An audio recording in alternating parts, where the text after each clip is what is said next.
Amis, merci beaucoup. Nous sommes à Upstate New York et à Purchase University. C'est une université qui est très connue dans le domaine de l'art. Et nous avons un Béninois pas des moindres, un dessinateur, un artiste, un caricaturiste, donc, et qui est ici en résidence pour quelques semaines. Nous allons aller à sa découverte. C'est vrai que sur le plan international, dans les milieux professionnels en Europe, un peu partout, il est très connu. Alors donc, nous avons eu la chance de le rencontrer ici à Purchase et il va nous dire qui il est, il va se présenter. Et puis bon, voilà, pour que la diaspora béninoise ici aux États-Unis puisse quand même retenir l'essentiel sur sa personne. Alors Hector, c'est qui Hector? Bon, Hector, c'est un artiste, peintre, dessinateur et caricaturiste. Mais je suis beaucoup connu très tôt dans la presse parce que c'est par la caricature que j'ai commencé ma carrière. Très tôt, dans les années 87, j'avais 17 ans. Et c'était encore le temps du régime militaire marxiste où il n'y avait pratiquement pas la liberté de parole. Donc, je faisais partie de tous ces jeunes qui ont envie de s'exprimer, qui ont envie de dire les choses. Donc très tôt, j'ai commencé par publier les premiers dessins dans la Gazette du Golfe, qui est le tout premier journal privé indépendant en ce moment-là. Et depuis, donc après mon bac, étant donné que j'étais déjà dans le métier, après mon bac, j'ai choisi de continuer. Donc ça fait plus de 25 ans, non 27 ans que je suis dans le métier et que je vis du métier. Donc, je suis ici depuis 11 jours à l'université dans le cadre d'un projet où je suis en résidence de création avec les étudiants qui sont ici. Et parlant de la presse, vous savez, ça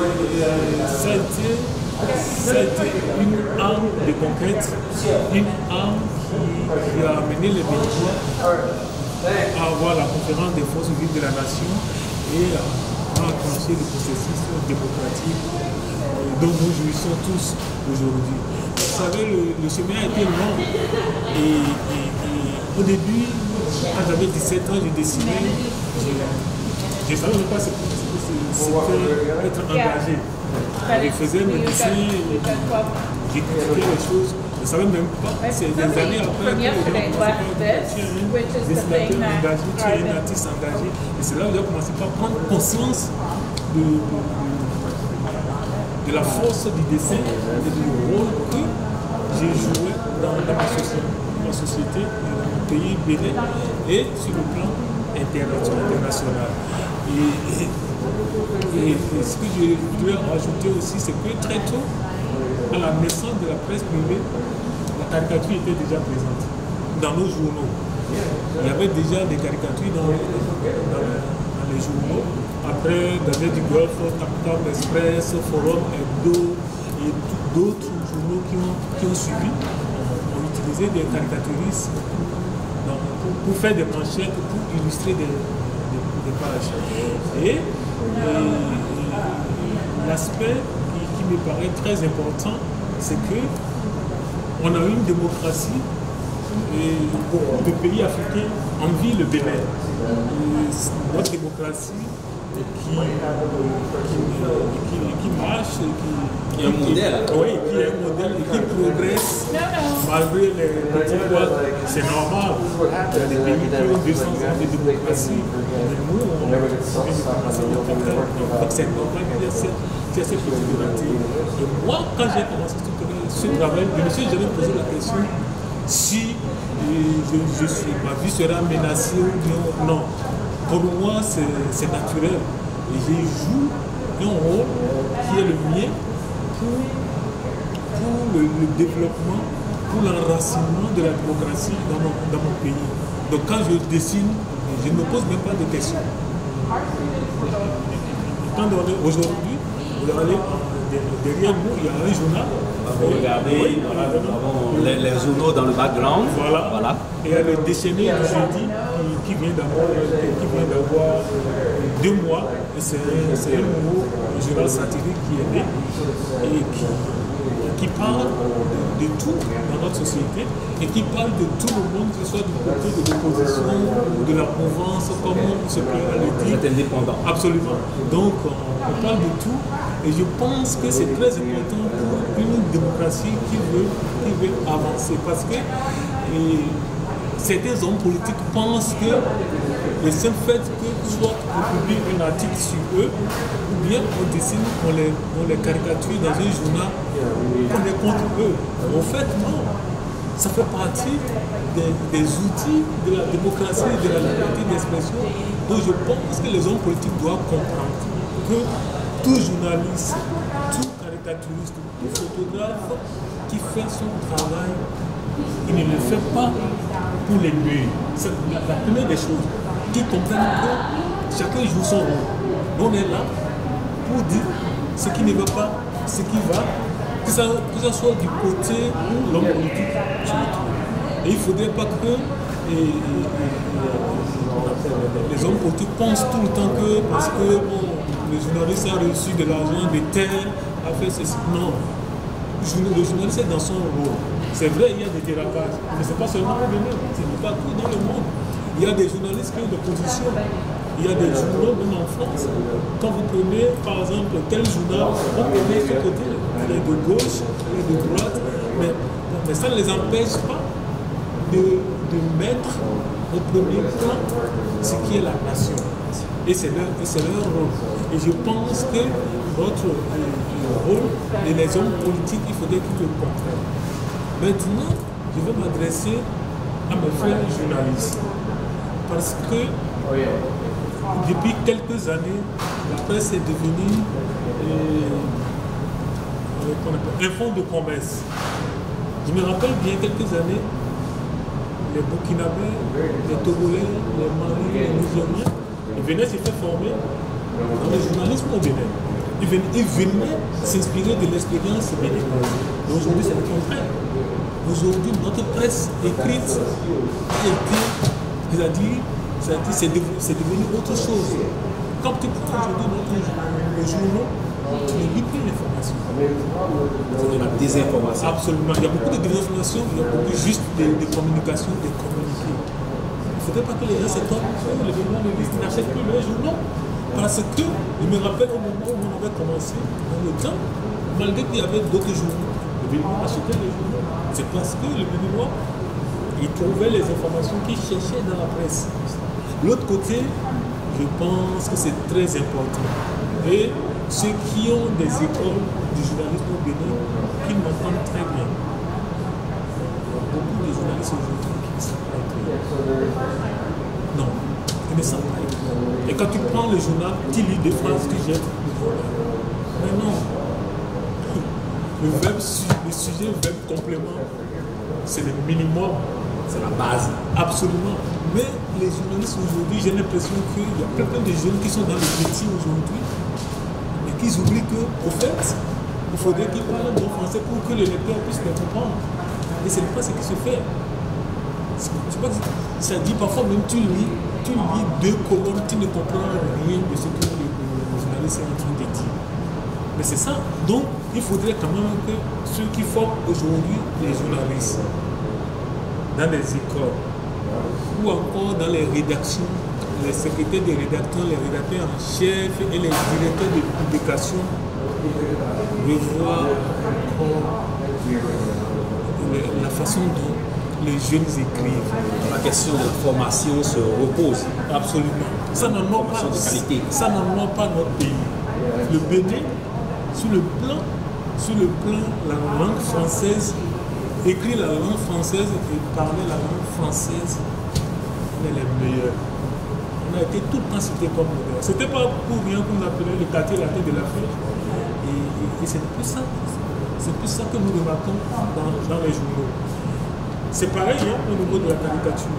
Quand les gens pensent que les gens minimisent la caricature, le caricaturiste c'est un homme politique. Parce qu'il décide, non. Les caricaturistes, il est un journaliste. Puisqu'il exprime quelque chose à travers. Absolument, voilà. C'est un journaliste, le caricaturiste. Et lui, sa façon de donner l'information, c'est qu'il décide l'information. Il faut que les gens le comprennent. Il faut que les gens pensent que bon, le Colbert, c'est un gars qui est dans un coin, il fait des petits dessins, il est là. Non, c'est pas du tout ça. Donc il faudrait qu'à ce niveau, que les uns et les autres jouent leur rôle. Si nous pensons que l'enracinement de notre démocratie puisse se faire correctement et que après des années plus tard, on continue à nous décerner ce palme du modèle de démocratie. Il faut que chacun joue son rôle.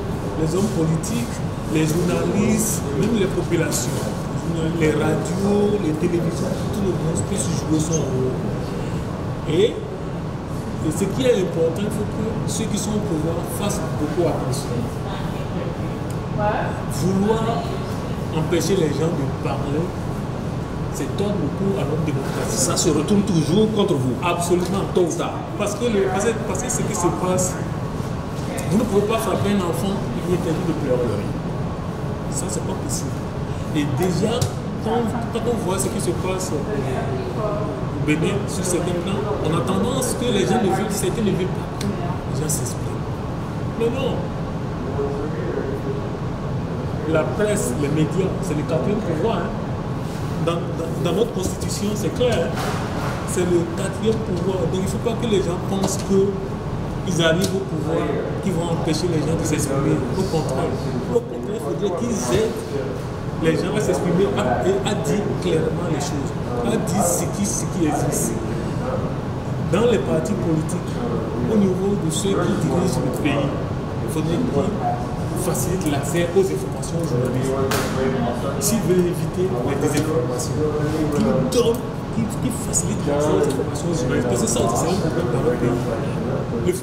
Les gens pensent qu'en cachant les informations, ils se font du tort. Ils se font du tort. Donner la vraie information aux journalistes. Mais si vous ne lui donnez pas la vraie information, il va mettre des rumeurs. Mais vous ne pouvez rien lui dire parce qu'il est déjà venu chez vous.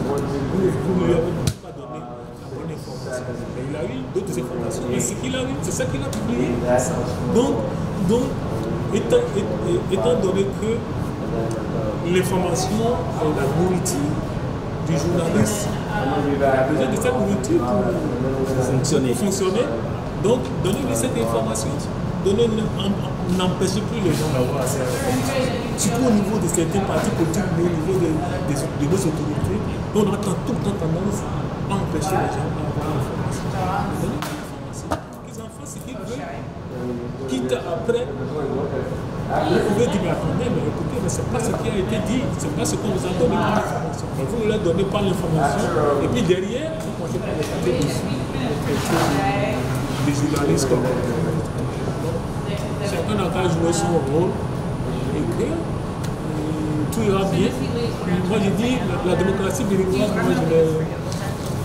je pense qu'on est sur la bonne voie.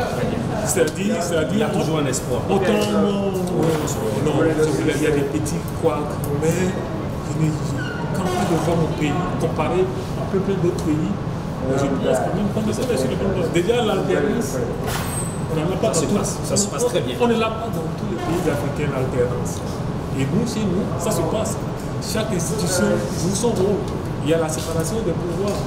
Et même s'il y a des petits problèmes, on continue le problème du chemin. Et donc, pour finir, je ne sais pas pour t'arrêter, si on vient de voir un ouvrage ou bien un livre sur la table. Et alors, parle-nous un peu rapidement de ce projet-là. En fait, c'est un album qui s'appelle Kofi Azé.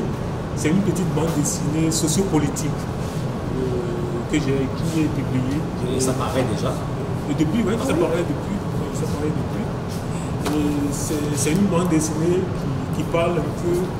C'est une fiction de notre société, inspirée de notre société et inspirée des faits, surtout des élections, comme ça se passe chez nous. Donc, pour résumer rapidement, c'est l'histoire d'un homme politique qui veut accéder au pouvoir. Il va avoir un charlatan ou un féticheur. Dans la suite, Parce que c'est de te le dédicacer. La suite, tu vas. Merci. Tu vas lui. Merci beaucoup. Donc, pour conclure, ouais. Alors, qu'est-ce que tu as à me dire? Oui, j'ai simplement dit que moi je n'ai pas peur pour mon pays parce que la démocratie marche, tout marche bien, les gens s'expriment. Et je n'ai jamais peur quand je publie une caricature et personne ne m'a jamais menacé parce que j'ai publié une caricature. Donc je pense que c'est une bonne chose pour mon pays. Et ça ne peut faire hausser l'image du Bénin sur le plan international. Alors pour avoir des informations, tu as un compte Facebook, tu as un site internet, comment ça se passe? Bon, j'ai un compte, j'ai un blog. Le blog c'est Hector Sonon en un mot. Oui, blogspot.com. Voilà. Merci beaucoup. Donc c'était l'artiste Hector Sonon en résidence ici à Purchase University. Nous sommes à New York State. Donc vraiment à bientôt. À bientôt. Allez. Merci. Ok.